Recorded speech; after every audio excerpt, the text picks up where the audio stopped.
Hello everyone, स्वागत है आप सभी का गौतम स्टडी सेंटर के ऑफिशियल यूट्यूब चैनल पर।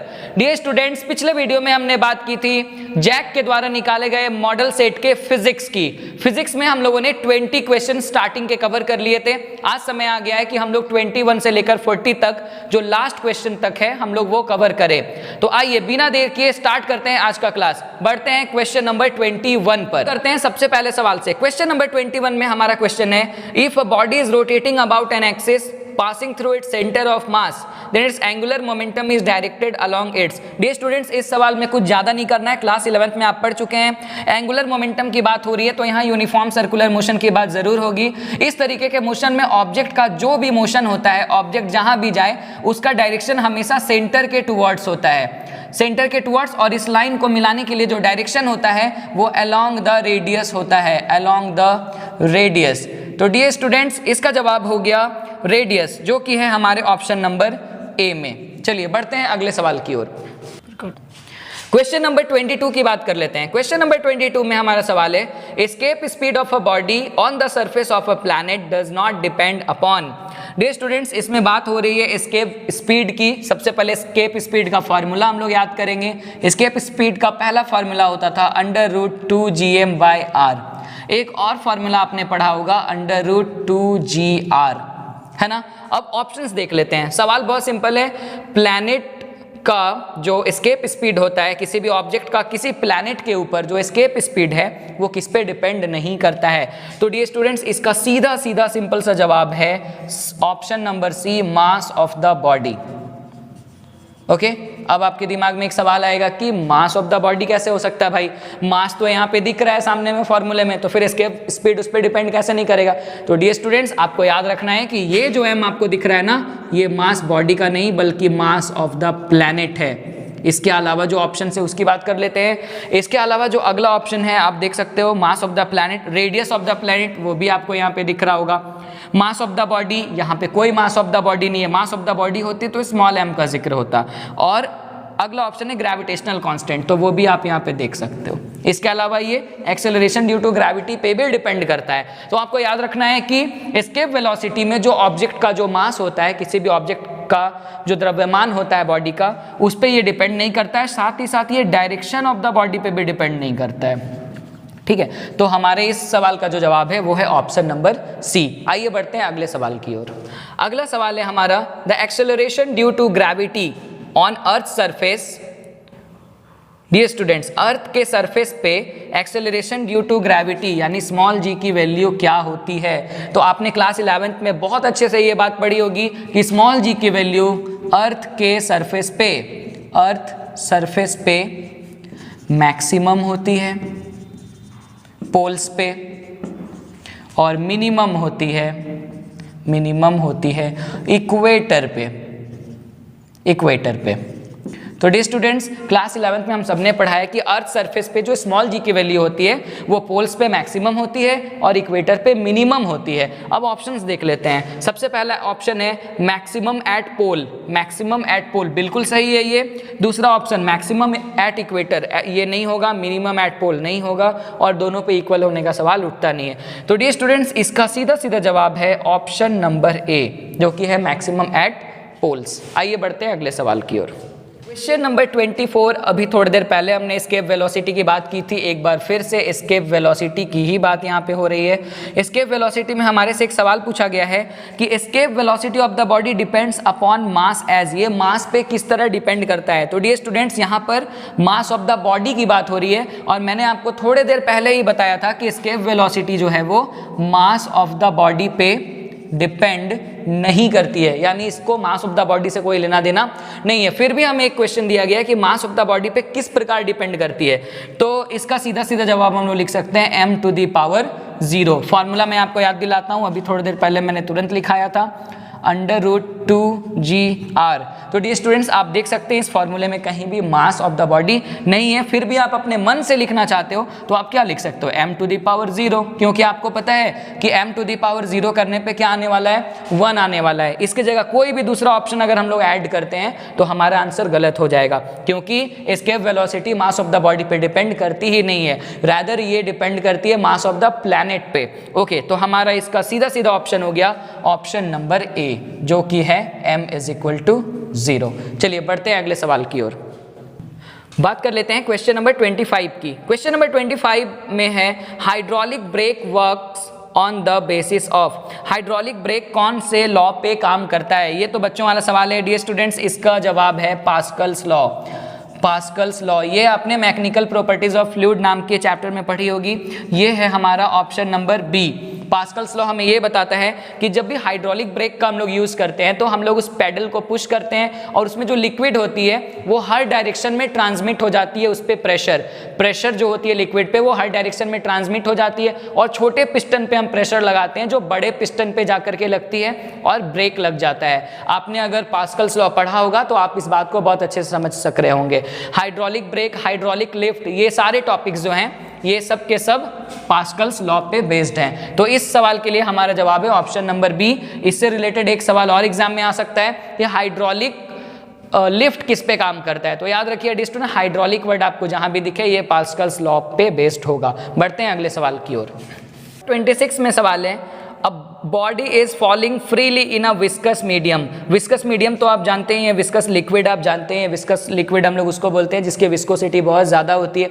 हनी आप इसका एग्जाम्पल ले सकते हैं, वाटर में भी विस्कोसिटी पाई जाती है। तो डियर स्टूडेंट सवाल ये है कि जब एक ऑब्जेक्ट को गिराया जाता है विस्कस लिक्विड में तो फाइनली क्या होता है। तो हम लोग जानते हैं जब किसी ऑब्जेक्ट को किसी विस्कस मीडियम में गिराया जाता है तो सबसे पहले तो ये ऑब्जेक्ट एक्सेलरेट होती है, पहले एक्सेलरेट होती है, वेलोसिटी बढ़ती है, और थोड़े ही देर के बाद इसका जो स्पीड होता है, इसकी जो वेलोसिटी होती है वो हो जाती है कांस्टेंट, और इसी कांस्टेंट वेलोसिटी को हम लोग टर्मिनल वेलोसिटी कहते थे। आपको याद होगा टर्मिनल वेलोसिटी नाम का टॉपिक आपने क्लास 11th में पढ़ा होगा।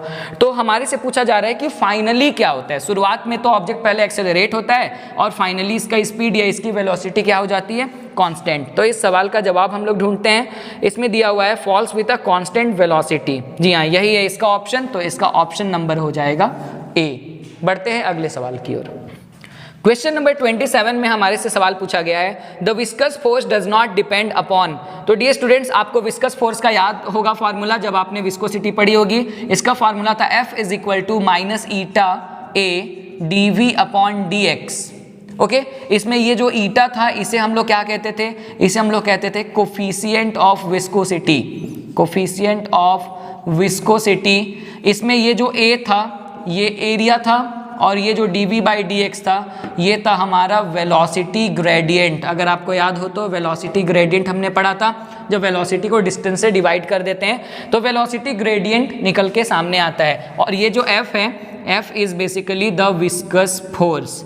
तो डियर स्टूडेंट्स हमारा जो सवाल है वो ये है कि विस्कस फोर्स किस पे डिपेंड नहीं करता है। तो आप देख सकते हो सबसे पहला ऑप्शन है वेलोसिटी, तो ये वेलोसिटी ग्रेडियंट पे डिपेंड करता है, डायरेक्टली वेलोसिटी पे डिपेंड नहीं कर रहा है ना, ये वेलोसिटी ग्रेडियंट पे डिपेंड कर रहा है। दूसरा ऑप्शन है वेलोसिटी ग्रेडियंट जिस पे ये डिपेंड कर रहा है।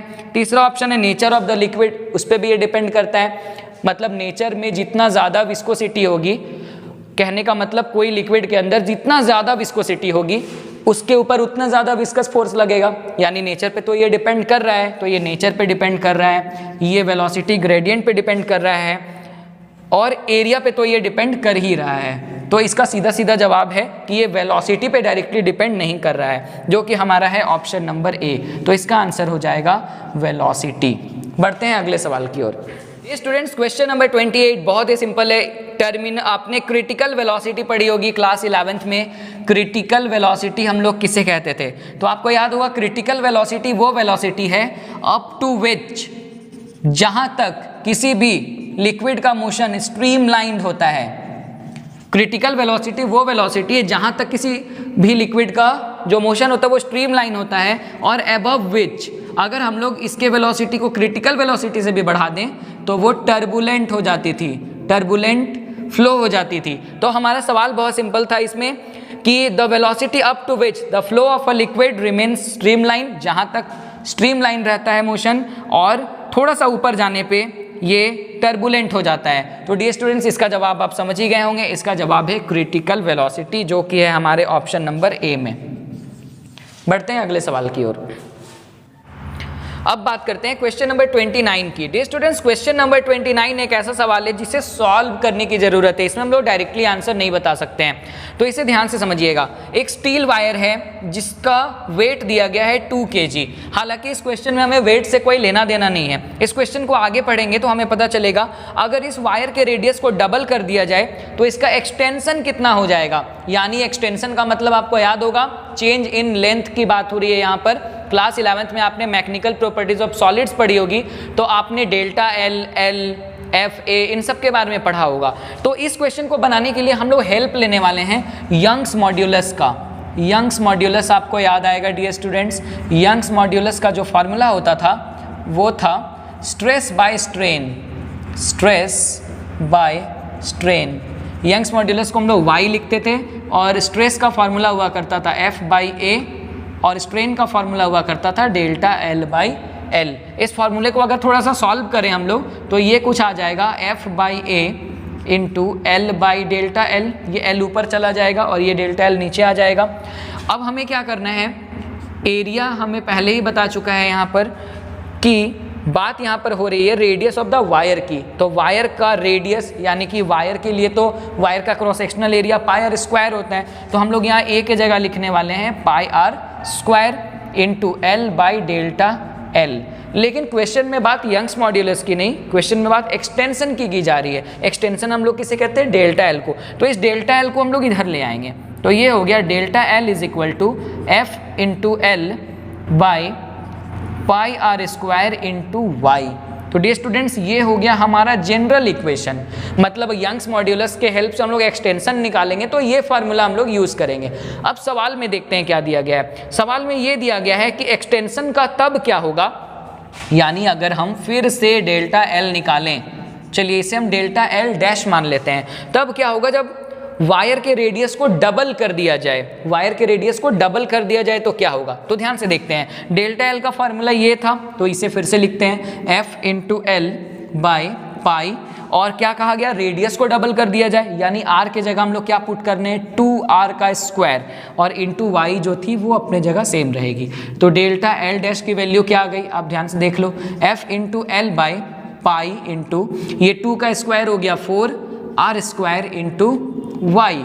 इसको अगर आप ध्यान से देखेंगे तो इसको तोड़ के हमें इस फॉर्म में लाना है, इस इक्वेशन को तोड़ के इस फॉर्म में लाना है, यानी हमें एफ इंटू एल यहाँ पे सेफ रखना है, एफ इंटू एल, फिर हमें नीचे लाना है पाई आर स्क्वायर इंटू वाई, तो हम लोग यहाँ लिखेंगे पाई आर स्क्वायर इंटू वाई। तो आप देख लो पाई आर स्क्वायर इंटू वाई लिख दिया हमने, यहाँ पे क्या बच गया 4, तो ये आ गया 1/4।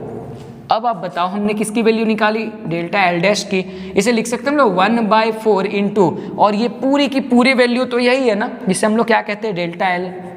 तो इससे हमें क्या समझ में आया कि अब जो एक्सटेंशन निकल के सामने आया है वो पुराने वाले एक्सटेंशन का 1/4 है, यानी एक्सटेंशन पहले से 1/4 गुना घट जाती है, 1/4 हो जाती है, 1/4 हो जाती है। देखते हैं इसका कौन सा ऑप्शन है, तो इसका ऑप्शन है हाफ, जो कि नहीं है, 1/4 टाइम्स, वो भी नहीं है, 1/4 जो कि ऑप्शन नंबर सी में है। तो डियर स्टूडेंट्स, इसका ऑप्शन हो गया ऑप्शन नंबर सी।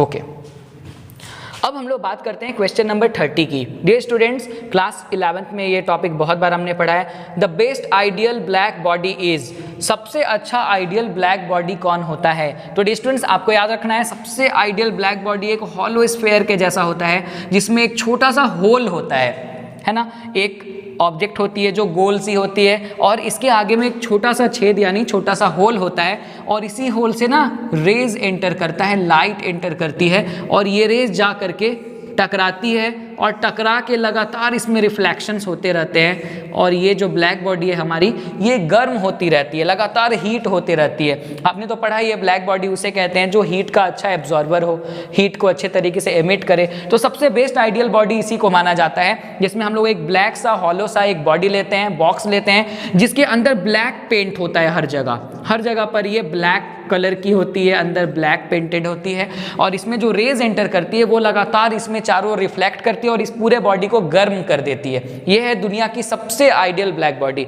ऑप्शन में देख लेते हैं, और ये ऑप्शन है हमारे पास ऑप्शन नंबर डी में, हॉलो एनक्लोजर ब्लैकेंड इनसाइड, जो अंदर से ब्लैक होती है और and having a small hole, और एक छोटा सा छेद होता है इसमें। तो डियर स्टूडेंट्स इसका जवाब हो गया ऑप्शन नंबर डी।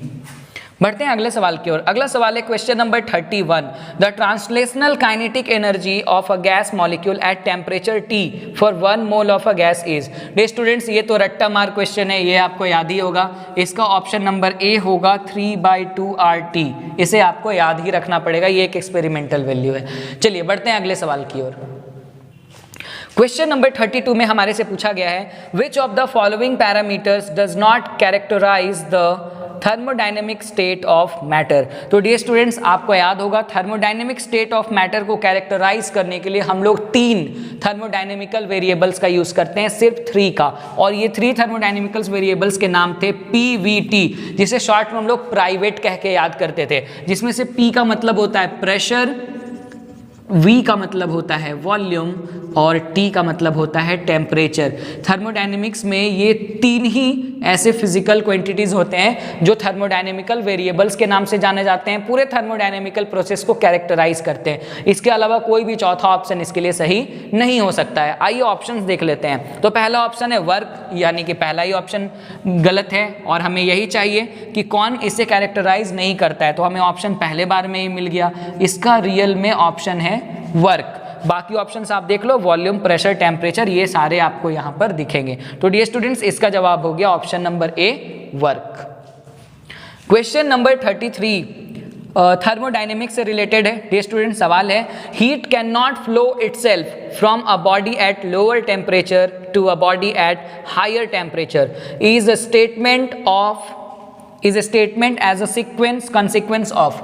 ओके, तो डियर स्टूडेंट सवाल बहुत सिंपल है। अगर हमारे पास 2 वस्तुएं हैं, 2 ऑब्जेक्ट्स हैं, एक का लो टेम्परेचर है यानी एक 20 डिग्री सेल्सियस पे है, और एक है 80 डिग्री सेल्सियस पे, तो आपको पता है कि ये बॉडी एट लोअर टेम्परेचर है यानी कोल्डर बॉडी, ये बॉडी एट हायर टेम्परेचर है यानी हॉटर बॉडी, और बिना किसी एक्सटर्नल एजेंसी के अपने आप अगर हम लोग चाहें तो इस 20 डिग्री सेल्सियस वाले बॉडी का हीट ट्रांसफर होकर 80 डिग्री सेल्सियस वाले में नहीं जा सकता है। और ये स्टेटमेंट किसका स्टेटमेंट है?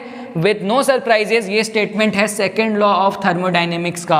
अगर आपने सेकेंड लॉ ऑफ थर्मोडायनेमिक्स पढ़ा होगा तो आपको ये बिल्कुल याद होगा। सेकेंड लॉ ऑफ थर्मोडायनेमिक्स में कहा गया था, एक बार ऑप्शंस देख लेते हैं। सेकेंड लॉ ऑफ थर्मोडायनेमिक्स हमारा है ऑप्शन नंबर डी।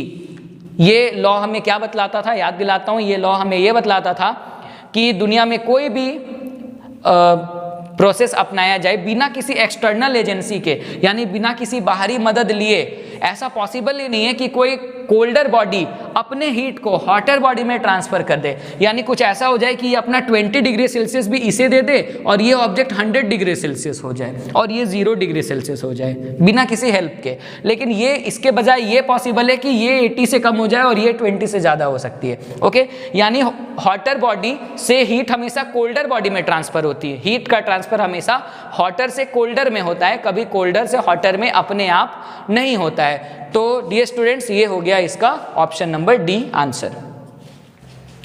अब हम लोग बात करते हैं क्वेश्चन नंबर 34 की। क्वेश्चन नंबर 34 एक बहुत ही इंपॉर्टेंट क्वेश्चन है। इसमें दिया गया है an engine has an efficiency of 1/6 when the temperature of sink is reduced by 62 degree Celsius its efficiency is doubled, temperature of the source is. तो dear student सबसे पहले इसमें बात हो रही है इंजन की एफिशिएंसी की। तो आपको याद होगा एफिशिएंसी का जो फॉर्मूला होता है थर्मोडायनेमिक्स में वो होता है ईटा। ईटा से डिनोट करते हैं एफिशिएंसी को और ये फॉर्मूला होता है 1 - T2/T1। ओके, जिसमें जो T1 है ना ये टेम्परेचर ऑफ द सोर्स है और जो T2 है वो टेम्परेचर ऑफ द सिंक है ऑब्वियसली। है ना। अब सवाल पे आते हैं। सवाल में क्या दिया गया कि एक इंजन है जिसकी एफिशिएंसी 1/6 है, यानी ईटा की वैल्यू 1/6 है, इज इक्वल टू हो गया ये 1 माइनस T2/T1। तो इसे सॉल्व कर लेते हैं। T2/T1 को इधर लाएंगे तो ये प्लस में हो जाएगा हमारा, T2/T1 is equal to 1 minus 1/6। यहाँ से T2/T1 को सॉल्व करेंगे, इसका एलसीएम लेके, तो 6 माइनस 1 इज 5/6। तो हमारा यहाँ पर जो वैल्यू आ रही है हमारी वो आ रही है T2/T1 is equal to 5/6। Question को आगे पढ़ते हैं। कहा जा रहा है when the temperature of the sink is reduced. अब सिंक के टेम्परेचर को अगर 62 डिग्री सेल्सियस घटा दिया जाए तो और एफिशिएंसी डबल हो जाए, तो हमारे सेकंड केस में क्या कहा जा रहा है, अगर एफिशिएंसी डबल हो जाए तो एफिशिएंसी अभी कितनी थी स्टार्टिंग में 1/6, अगर ये डबल हो जाए तो 1/6 की ये 2 टाइम्स हो जाएगी, इज इक्वल टू फॉर्मूला क्या था 1 माइनस T2/T1, है ना। अभी मैंने बताया, आप एक बार फिर से देख लो, eta is equal to 1 minus T2/T1 होता है फॉर्मूला। एफिशिएंसी दी कितनी गई है क्वेश्चन में 1/6। बोला क्या जा रहा है अगर एफिशिएंसी डबल हो जाए तो 1/6 इंटू 2 हो जाए, है ना। और क्या कहा जा रहा है कि अगर सिंक का टेम्परेचर 62 डिग्री सेल्सियस रिड्यूस हो जाए, तो सिंक का टेम्परेचर T2 को कहते हैं, ये 62 डिग्री सेल्सियस कम हो जाए तो क्या होगा। अब इसे हम लोग सॉल्व करते हैं। तो देखिए इसमें हमारा आंसर आ गया ये 2/6, इसे हम अभी नहीं काट रहे हैं, देखा जाएगा आगे। ये हो गया 1 माइनस, आप देख सकते हो T2 माइनस 62/T1।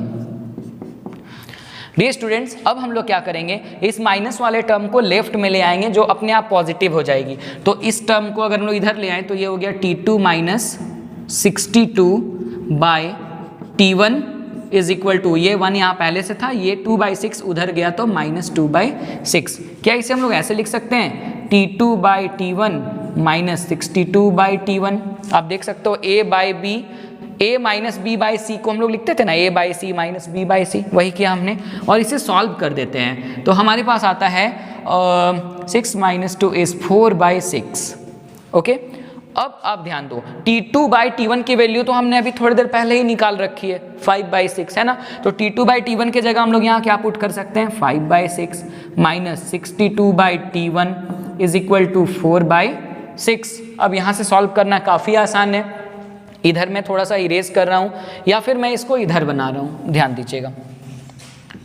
तो डियर स्टूडेंट्स, हमारे पास है अब ये 62/T1 को हम लोग उधर भेजने वाले हैं और इस 4/6 को लाने वाले हैं इधर। तो देखिए ये है हमारे पास 5/6 माइनस इस 4/6 को हमने इधर ले आया और ये चला गया उधर 62/T1। इसे सॉल्व करेंगे तो ये हो जाएगा 6 और 5 माइनस 4 इज 1, यानी 1/6 इज इक्वल टू 62/T1। यहाँ से आप T1 निकाल लो तो T1 की वैल्यू आ गई 62 इंटू 6 यानी कि 372 केल्विन। ओके, लेकिन जब आप अपना ऑप्शंस देखेंगे, यहाँ पर T1 का मतलब क्या था मैंने पहले ही बताया, सोर्स का टेम्परेचर। आपसे सवाल में यही पूछा गया सोर्स का टेम्परेचर कितना होगा, लेकिन ये टेम्परेचर हमें केल्विन में नहीं बल्कि डिग्री सेल्सियस में चाहिए। तो सबको पता है कि अगर T1 की वैल्यू 372 केल्विन है तो इसे डिग्री सेल्सियस में अगर आपको बदलना है तो आप 273 से माइनस कर दो इसे। तो 372 को जब हम लोग 273 से माइनस करेंगे तो हमारा आंसर आ जाएगा 99 डिग्री सेल्सियस। तो आ गया हमारा आंसर जो कि है हमारा ऑप्शन नंबर डी। चलिए बढ़ते हैं अगले सवाल की ओर। बात करते हैं क्वेश्चन नंबर 35 की। डियर स्टूडेंट्स, क्वेश्चन नंबर 35 में क्वेश्चन है according to kinetic theory of gases at absolute zero of temperature. तो आपने पढ़ा होगा एब्सोल्यूट जीरो ऑफ टेम्परेचर को हम लोग कहते हैं 0 केल्विन, जो कि हमें देखने में कैसा लगता है okay, but dear students this is not okay. याद रखना है आपको कि जब भी 0 केल्विन टेम्परेचर होगा तो इस दुनिया में जितने भी मॉलिक्यूलर मोशंस हैं गैसेस के, molecular motion of gases will stop. दुनिया में किसी भी गैस के मॉलिक्यूल आपस में इधर उधर टकरा रहे हैं, वो सारे मोशन दुनिया के रुक जाएंगे। अभी क्या है, अभी रूम टेम्परेचर पे क्या होता है, गैस के जितने मॉलिक्यूल होते हैं वो रैंडम मोशन में होते हैं और एक दूसरे से टकरा रहे होते हैं। लेकिन जिस दिन 0 केल्विन टेम्परेचर हो जाएगा या जिस जगह 0 केल्विन के टेम्परेचर को अप्लाई किया जाएगा, वहाँ पर इन गैस के जितने भी मॉलिक्यूल्स हैं उनके बीच हो रहे मॉलिक्यूलर मोशन जो है वो रुक जाएंगे, स्टॉप हो जाएंगे। तो देख लेते हैं इसका कौन सा ऑप्शन सही है। Molecular motion stops. जी हाँ, इसका ऑप्शन नंबर सी सही है। आइए बढ़ते हैं अगले सवाल की ओर। बात करते हैं क्वेश्चन नंबर 36 की। क्वेश्चन नंबर 36 में दिया गया है in gases a sound wave is. तो डियर स्टूडेंट्स, गैसेज में आपको याद होगा साउंड वेव जो होता है, साउंड वेव को हम लोग कहते हैं longitudinal wave. Longitudinal wave, sound wave एक तरह का मैटर वेव भी होता है और इसे ट्रैवल करने के लिए हर हाल में एक मीडियम की रिक्वायरमेंट होती है। और इसमें जो पार्टिकल्स का जो वाइब्रेशन होता है वो क्या होता है, अलोंग द लाइन होता है, अलोंग द लाइन। नहीं, ये वाला नहीं बताएंगे, छोड़ो रहने दो, इसको लाइन को काटेंगे। यहाँ तक हो गया, यहाँ तक बंद कर दिया। जबकि जो लाइट वेव होता है आपको पता होगा वो एक प्रकार का ट्रांसवर्स वेव होता है। और ट्रांसवर्स वेव जो है वो एक तरह का इलेक्ट्रोमैग्नेटिक वेव है और इसे पास करने के लिए मीडियम की ज़रूरत नहीं होती है। यानी मीडियम मिले तो भी ठीक है, ये वैक्यूम में भी ट्रैवल कर सकता है। फिलहाल हमारा सवाल बहुत सिंपल है कि साउंड वेव जो है वो जब गैस में ट्रैवल करती है तो उसके अंदर कौन सी प्रॉपर्टी होती है। तो डियर स्टूडेंट, साउंड एक ऐसा वेव है जो वैक्यूम में ट्रैवल ही नहीं कर सकता, मीडियम में ट्रैवल करेगा। साउंड वेव एक मैटर वेव भी है और साउंड वेव अपने नेचर की वजह से लॉन्गिट्यूडनल वेव कहा जाता है। तो लॉन्गिट्यूडनल वेव ऑप्शन नंबर ए में है, तो इसका ऑप्शन हो गया 36 का ऑप्शन नंबर ए। बढ़ते हैं अगले सवाल की ओर। क्वेश्चन नंबर 37 बहुत ही बच्चों वाला सवाल है। If a wave completes 20 vibrations in 2.5 seconds then its frequency is. तो डियर स्टूडेंट्स, आपने फ्रीक्वेंसी का डेफिनेशन पढ़ा होगा तो आपको पता ही होगा कि एक सेकेंड में कितने वाइब्रेशंस कोई पार्टिकल तय करती है वही उसकी फ्रीक्वेंसी होती है।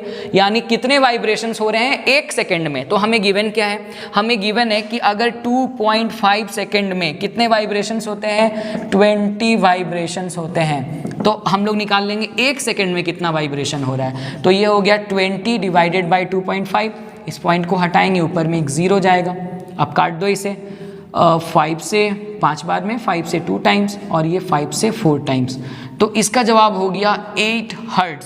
हर्ट्ज जो कि फ्रीक्वेंसी की यूनिट होती है। तो डियर स्टूडेंट्स, बहुत ही सिंपल सा सवाल था कि फ्रीक्वेंसी कितनी होगी। फ्रीक्वेंसी मतलब एक सेकंड में बनने वाला वाइब्रेशन। तो यहाँ 8 हो रहा है तो इसका आंसर हो गया 8 हर्ट्ज, जो कि है हमारा ऑप्शन नंबर डी। चलिए बढ़ते हैं अगले सवाल। क्वेश्चन नंबर 38 भी एक तरह से कॉपी है 37 का ही। तो डियर स्टूडेंट्स, इसमें सवाल है if the pendulum oscillate 78 times in 1 minute. तो 1 मिनट का मतलब होता है 60 सेकेंड्स, यानी 60 सेकेंड्स में पेंडुलम जो है वो 78 टाइम्स ऑसिलेट करता है। तो डियर स्टूडेंट्स, हमें बताना है कि इस पेंडुलम की फ्रीक्वेंसी कितनी है। बात वहीं आ गई, फ्रीक्वेंसी का मतलब क्या होता है, एक सेकंड में कितना ऑसिलेशन हो रहा है, एक सेकंड में कितना वाइब्रेशन हो रहा है। तो आप देख सकते हो 60 सेकंड में 78 टाइम्स ऑसिलेट करता है ये, तो 1 सेकंड में ये कितने टाइम ऑसिलेट करेगा, 78/60। इसे सॉल्व करते हैं 6 से, तो ये हो गया 10 और ये हो गया 13। सॉल्व करेंगे तो आ जाएगा 1.3 हर्ट्ज। देख लेते हैं कौन सा ऑप्शन है, 1.3 हर्ट्ज है ऑप्शन नंबर सी। तो इसका जवाब हो गया ऑप्शन नंबर सी। बढ़ते हैं अगले सवाल की ओर। क्वेश्चन नंबर 39 में हमारे से सवाल पूछा जा रहा है which of the following is not essential for SHM। तो डियर स्टूडेंट्स, SHM आपने पढ़ा ही होगा।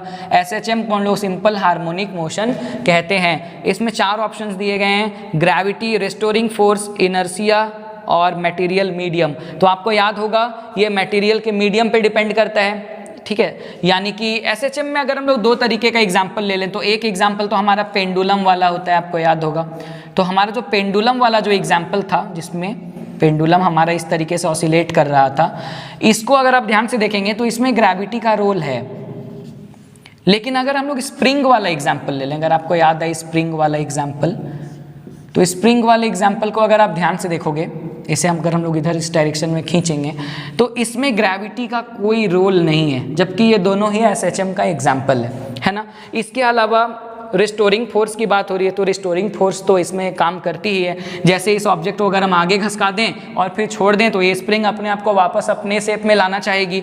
तो यानी ये डिपेंड करती है रिस्टोरिंग फोर्स पे, रिस्टोरिंग फोर्स पे। ग्रेविटी पे ये वाला चीज़ डिपेंड नहीं कर रहा है क्योंकि यहाँ हॉरिजॉन्टल मोशन हो रहा है, वर्टिकल मोशन तो हो नहीं रहा है। लेकिन इसमें ये ग्रेविटी पे डिपेंड कर रहा है। रिस्टोरिंग फोर्स इसमें भी काम कर रहा है, रिस्टोरिंग फोर्स, जो क्या कर रहा है, पेंडुलम को हर बार उसी पॉइंट पे ला रहा है।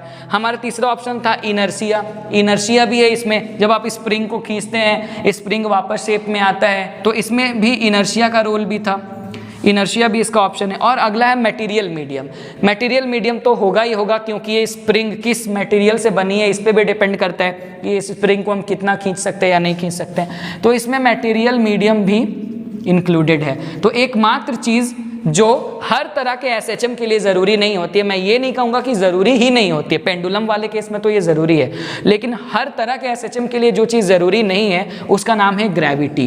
ग्रेविटी पेंडुलम वाले में ज़रूरी है, लेकिन स्प्रिंग वाले सिस्टम में जो एसएचएम का एक पार्ट है उसमें ग्रेविटी इंपॉर्टेंट नहीं है। तो इसका ऑप्शन नंबर ए हो गया, तो 39 का हमारा ऑप्शन नंबर हो गया ए। अब समय आ गया है आखिरी क्वेश्चन की ओर बढ़ने का, आइए देखते हैं क्वेश्चन नंबर 40।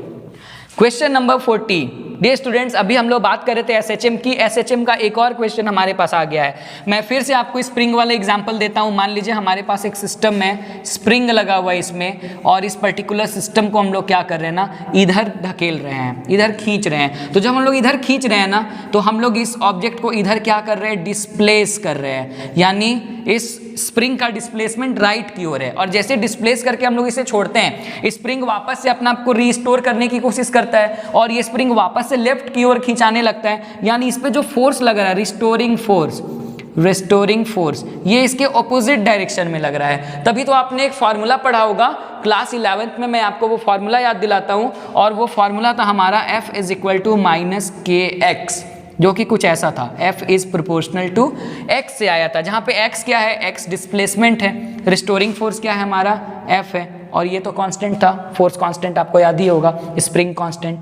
तो डियर स्टूडेंट्स, इसमें हम लोगों ने क्या देखा कि जितना ज़्यादा फोर्स अप्लाई करेंगे हम लोग उतना ज़्यादा डिस्प्लेसमेंट मिलेगा, भले दोनों अपोजिट डायरेक्शन में मिले। ये नेगेटिव का साइन क्या बतला रहा था कि डिस्प्लेसमेंट किसी और डायरेक्शन में हो रहा है और रिस्टोरिंग फोर्स किसी और डायरेक्शन में लग रहा है। सॉरी, माफ़ी चाहूँगा, रिस्टोरिंग फोर्स की बात हो रही है, यहाँ अप्लाइड फोर्स की बात नहीं हो रही है। जब हम लोग स्प्रिंग को खींच देते हैं तो स्प्रिंग इस राइट डायरेक्शन में अगर डिस्प्लेस होता है तो इस पे लगने वाला रिस्टोरिंग फोर्स हमेशा लेफ्ट डायरेक्शन में काम करता है। अब ऑप्शंस देख लेते हैं। क्वेश्चन में सिंपल भाषा में पूछा गया है, रिस्टोरिंग फोर्स जो किसी पार्टिकल पे लग रही है वो क्या होगी। तो पहला ऑप्शन है डायरेक्टली प्रोपोर्शनल टू डिस्प्लेसमेंट, जो कि हमें यहीं दिख रहा है, तो इसका सीधा सीधा हो गया ऑप्शन नंबर ए। याद रखिएगा, रिस्टोरिंग फोर्स और डिस्प्लेसमेंट दोनों एक दूसरे के डायरेक्टली प्रोपोर्शनल होती है, लेकिन दोनों का डायरेक्शन बिल्कुल अलग अलग होता है। डियर स्टूडेंट, समय आ गया है कि आज के टॉपिक को यहीं पे ख़त्म किया जाए।